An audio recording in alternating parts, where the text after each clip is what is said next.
एक बार फिर से अपने YouTube channel stock trading technique पर आपका हार्दिक स्वागत करता हूं।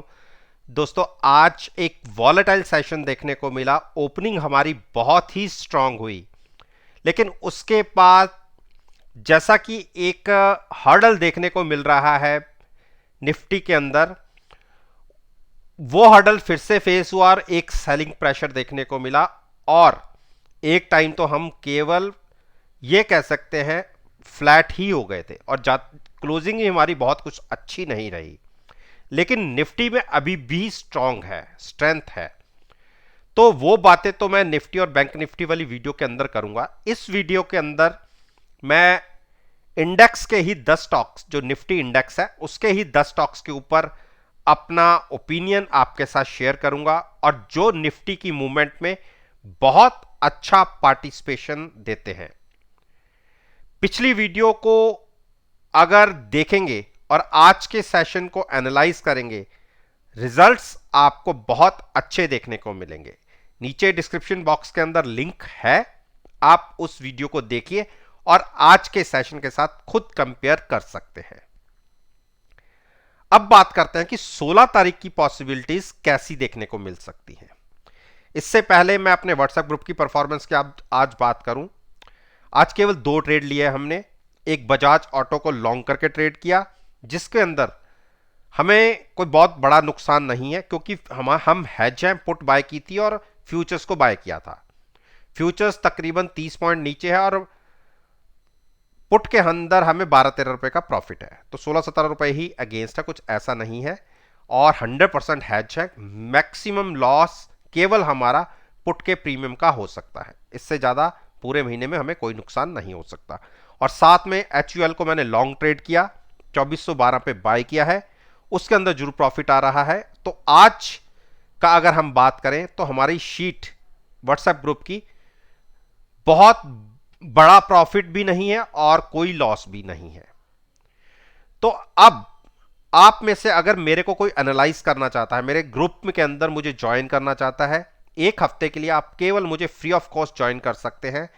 मेरे काम करने के तरीके को, मेरी हैजिंग स्ट्रेटजीज को, और जिसमें मैं केवल 3 से 4% का ही रिस्क लेता हूं। और सबसे बढ़िया बात क्या है, मेरे ट्रेड्स के अंदर मार्जिन बहुत कम लगता है और पूरे महीने पॉसिबिलिटीज प्रॉफिट की अनलिमिटेड रहती है और कोई स्टॉप लॉस नहीं होता मेरे ट्रेड के अंदर। यह मेरे काम करने का तरीका है। मेरे तरीके को अगर आप एनालाइज करना चाहते हैं तो बिल्कुल आप मेरे ग्रुप को फ्री ऑफ कॉस्ट ज्वाइन कर सकते हैं एक हफ्ते के लिए। मेरे साथ जुड़ने का तरीका है, मेरी ईमेल आईडी है नीचे, आप उस पर अपना कॉन्टैक्ट नंबर फॉरवर्ड कीजिए, मैं खुद उसके अंदर आपको ऐड करूंगा। और इस बीच ड्यूरिंग दिस पीरियड आप कोई भी अपना पर्सनल क्वेश्चन मुझसे नहीं पूछ सकते। तो HUL पे बात करते हैं। जैसा कि आप स्क्रीन के ऊपर देख रहे हैं, आज इसने एक पहली हर्डल को क्रॉस किया है। और अगर बात करें तो मेरे पास ये स्टॉक पहले भी 2430 पर था, लेकिन आज ग्रुप के अंदर मैंने बाय किया है 2412 पर। फिर से इसने एक रेजिस्टेंस को ब्रेक किया है। मेरा ये मानना है कि 2460 इमीडिएट टारगेट हो सकता है।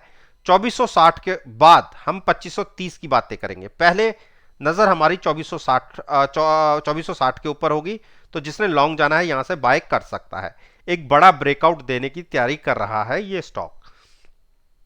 HPCL देखिए, HPCL में मैंने क्या कहा था कि जब तक इस ट्रेंड लाइन के ऊपर है स्टॉक बेरिश नहीं है, और उसके बाद भी कोई बड़ी गिरावट की मैं संभावनाएं नहीं मान के चल रहा। मेरा यह मानना है कि पहले तो सबसे बड़ी हर्डल स्पोर्ट जो 345 है, उसके बाद 340 है, उसके बाद 330 है। तो अच्छी बड़ी स्पोर्ट है, जिसको लॉन्ग जाना है बिल्कुल लॉन्ग रह सकता है। लेकिन यहां से जैसे कि मैंने 360-65 की बातें अभी कल वाली वीडियो में भी की थी, लेकिन अगर यहां से आप स्ट्रॉन्ग बाय नहीं करना चाहते तो आप पुट सेल करके भी ट्रेड कर सकते हैं। पुट सेल करने का रीजन भी यही होता है कि आपका मार्केट में इस स्टॉक के प्रति नजरिया तेजी का है, और लेकिन उसमें प्रॉफिट बहुत लिमिटेड रहता है। एक चीज का फर्क तो है, लेकिन अगर आप नीचे की पुट सेल करेंगे तो भी गिरावट में जब तक आपकी स्ट्राइक इन द मनी नहीं होती, आपकी लॉस की पॉसिबिलिटी निल है। तो मैं इतने ऊपर बाइंग करने की बजाय मैं 330 के आसपास की पुट सेल करना ज़्यादा पसंद करूंगा कि गिरावट में अगर स्टॉक यहां से हमें लॉन्ग करने को भी मिले तो तकरीबन 5 से 6% हमारे पास नीचे के प्राइस पे ये स्टॉक लॉन्ग होगा। तो ये मेरा तरीका है, बाकी आपके लिए है। 330 गिरावट में या 310 के बीच में कहीं मिले तो वहां लॉन्ग कीजिए, इसके लिए आपको वेट करना होगा। आईटीसी आईटीसी ने आज एक ओहो बहुत बढ़िया रनअप देने की तैयारी में है। आईटीसी बिल्कुल जिसको बाय करना है यहां से कर सकते हैं, बाकी जिसने नीचे से पोजीशन रखी हुआ है वो भी होल्ड करें, अभी एग्जिट ना करें। लेकिन कल अगर ये 240 के ऊपर ओपन हुआ 10 से 15 मिनट अगर ये यहां पे रह गया तो आपने ये वाली जो कैंडल जिस तरीके से देखी थी, ये वाली कैंडल्स उस तरीके की कैंडल फॉर्मेशन होती दिखेंगी। 3 तो बनी है और इस तरीके की एक बड़ी कैंडल भी आपको देखने को मिल सकती है जो तकरीबन अगर मैं बात करूं 250 तक की प्राइसेस तक की हो सकती है। तो बिल्कुल आप यहां से लॉन्ग करें, शॉर्ट करने की गलती मत कीजिएगा। हिंडाल्को देखिए, हिंडाल्को ने आज ऊपर के लेवल से गिरावट दिखाई और मैंने अपनी पर्सनल, मेरे पास, मैं पर्सनल बताता हूं ना, तो मैंने इसको अपने ग्रुप में शेयर किया था।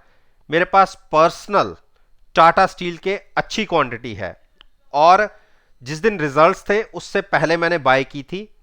हां, उसकी 50% क्वांटिटी मैंने 20 पॉइंट प्रॉफिट के साथ एग्जिट कर दी थी। हां, बाकी क्वांटिटी अभी मेरी पड़ी हुई है और उसके अंदर आज के क्लोजिंग प्राइसेस से तकरीबन 18 से 20 का नुकसान है टाटा स्टील में। तो उसका इंपैक्ट हिंडाल्को में भी देखने को मिला। फिर से जो हमारे प्राइसेस थे उसके आसपास ये स्टॉक आ गया है 450 के आसपास। तो अभी हम होल्ड रखेंगे, स्टॉक बेरिश हो गया है आज, शॉर्ट नहीं करना। लेकिन अगर कोई बाउंस मिले और स्टॉक 465-70 के ऊपर जाए तो आप लॉन्ग करिए, शॉर्ट मत करिए, डिप पर बाइंग करने की स्ट्रेटजी रहेगी। डॉक्टर रेड्डी देखिए, डॉक्टर रेड्डी में मैं कल एग्जिट हुआ था। जो 4600 के आसपास की हमारी ट्रेड थे उसको हमने, सॉरी कल एग्जिट नहीं हुआ था, आज, हाँ आज मेरा ट्रेड इसमें निकला है, आज मैंने एग्जिट लिया है। तो मैं एग्जिट हो गया हूं, लेकिन स्टॉक बहुत अच्छे ट्रेंड में है। जिसके पास पड़ा हुआ है, जिसने 4800 के आसपास बाय किया है, वो तो एक बार होल्ड कर सकता है। लेकिन जिसकी प्राइसेस नीचे से है 4600 से, जहां से मैंने बना रखी है, वो एक बार अपना प्रॉफिट बुक करें और एग्जिट हो जाएं। उस केस में फिर से गिरावट में 740-50 के आसपास मिले तो लॉन्ग कीजिएगा, वो एग्जिट हो सकते हैं। क्योंकि हमें बहुत अच्छा प्रॉफिट आ रहा था तो इसलिए हमारा एग्जिट होना बनता है। और जो 4800 के आसपास एंट्री ली है उनका अभी इतना बड़ा प्रॉफिट नहीं है, क्योंकि पुट में से लॉस आ रहा है और फ्यूचर्स में प्रॉफिट आ रहा है, तो वो अभी इतने बड़े प्रॉफिट में नहीं है, वो अपनी पोजीशन को होल्ड कर सकते हैं। बाकी जो यहां से नया ट्रेड लेना चाहते हैं, जब तक स्टॉक 4825 के ऊपर है, बिल्कुल आप लॉन्ग में यहां से भी ट्रेड ले सकते हैं। सिप्ला देखिए, सिप्ला में मैंने एग्जिट नहीं लिया और मैंने, आप मेरी पिछली वीडियो उठा के देख लीजिए, मैंने 921 पर बाय किया था और उसके बाद स्टॉक नीचे चला गया था और अच्छा नुकसान हो रहा था। और ये मेरे व्हाट्सएप ग्रुप का स्टॉक है, मतलब ट्रेड है। आज बहुत अच्छी क्लोजिंग आई है। जिस दिन मैंने ये ट्रेड लिया था, मैंने यहां पे ट्रेड लिया था जब ये एक क्रॉसओवर देने की बातें कर रहा था, लेकिन नहीं हुआ। उस दिन हम नीचे क्लोज हो गए, तो उस दिन 6-7 रुपए का नुकसान था। उसके बाद अगले दिन तो और बड़े नीचे गिरावट आ गई और हमने 900 के प्राइसेस देख लिए थे। ये कैंडल में मैं एट पार आया था और आज की कैंडल में एग्जिट नहीं कर पाया क्योंकि मैं था नहीं, और इसके प्राइसेस का तो मुझे पता भी नहीं था कि ये 940 तक जा चुका है। तो बहुत अच्छी क्लोजिंग आई है। कोशिश करूंगा, क्योंकि आज मैं बहुत अच्छे प्रॉफिट में हूं, लेकिन अभी मुझे इसका टारगेट जो लग रहा है वो 957 के आसपास का है। लेकिन अगर 40-45 पर कल अगर दिखा तो मैं अपना प्रॉफिट लेके बुक करूंगा। जिसको नया ट्रेड लेना है, रिस्क यहां पे थोड़ा सा ज्यादा रह जाता है, लेकिन यहां से भी आप लॉन्ग कर सकते हैं। पुट बाय कीजिए और फ्यूचर्स को लॉन्ग कीजिए। भारती भारती ने आज एक थोड़ी सी बेरिश कैंडल है, लेकिन वीक नहीं है, तो आप बिल्कुल 725 तक भी गिरावट में बाय कर सकते हैं। यहां पर तो कर ही सकते हैं, लेकिन फिर भी अगर 725 के आसपास आए तो वहां पे लॉन्ग कीजिए। बजाज फाइनेंस को जैसे कि बाय मैंने पहले भी कहा था, अगर 7450 के आसपास मिले तो बाय कीजिए, या अगर आपको लगता है कि 7600 के ऊपर क्लोजिंग मिल जाती है तो आप वहां पे लॉन्ग कीजिए। दोनों तरफ की बातें मैं इसलिए कर रहा हूं क्योंकि अब जो इतनी बड़ी मूविंग एवरेजेस होती हैं उनमें देखिए फर्क कितना धीरे धीरे कम होता जा रहा है। केवल 200 पॉइंट अगर हम नीचे गिरते हैं तो हम सारी मूविंग एवरेजेस के नीचे हो जाएंगे, और जहां हम क्लोज हुए हैं यहां से केवल 60-70 पॉइंट ऊपर जाते हैं तो हम सारी मूविंग एवरेजेस के ऊपर हो जाएंगे। तो यहां पे थोड़ा सा डिसाइड करना बहुत ही मुश्किल हो जाता है। लेकिन जैसा कि मैं एमएसीडी में देख रहा हूं, मुझे एक अपसाइड की बड़ी मूव लगती है कि अगर हमने 7620 या 25 के ऊपर ट्रेडिंग शुरू की तो हमें यह मूव तकरीबन 7800 7900 की होती हुई दिखेगी।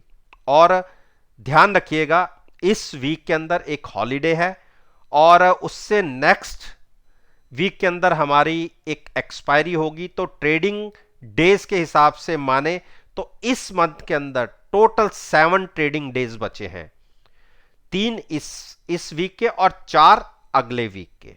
तो कॉन्शियस होके, क्योंकि प्रीमियम बहुत तेजी से डिके होंगे, इस चीज का खास ध्यान रखिएगा।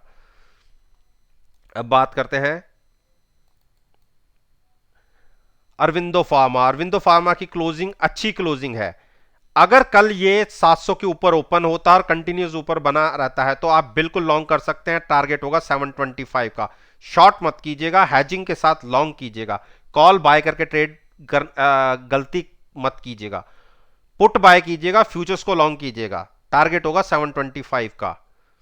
अंबुजा, अंबुजा ने एक, जैसे कल की वीडियो में मैंने कहा था कि एक बड़ा ब्रेकडाउन दिख रहा है। मुझे ये स्टॉक अगले 5-7 दिन में 407 और 400 की रेंज में लगता है। एक बार अगर इसने 419 ब्रेक किया तो हम 410 और 400 तक के टारगेट देख सकते हैं। तो बिल्कुल किसी अगर ने शॉर्ट करने की, अगर किसी को शॉर्ट करना पसंद है वो 419 के नीचे ट्रेडिंग मिलने पर शॉर्ट कर सकते हैं 5 से 7 पॉइंट के लिए। 412 का टारगेट होगा। लेकिन ध्यान रखिएगा इस स्टॉक के अंदर वॉल्यूम्स बहुत कम है, तो बड़ी मूव के लिए वॉल्यूम्स का होना जरूरी है, जो पिछले 5-7 दिन से 1/4 वॉल्यूम देखने को मिल रहे हैं। आप देखिए यहां पर, तो पहले वॉल्यूम्स बढ़ने दीजिए, तभी एक बड़ा इंपैक्ट आपको देखने को मिलेगा।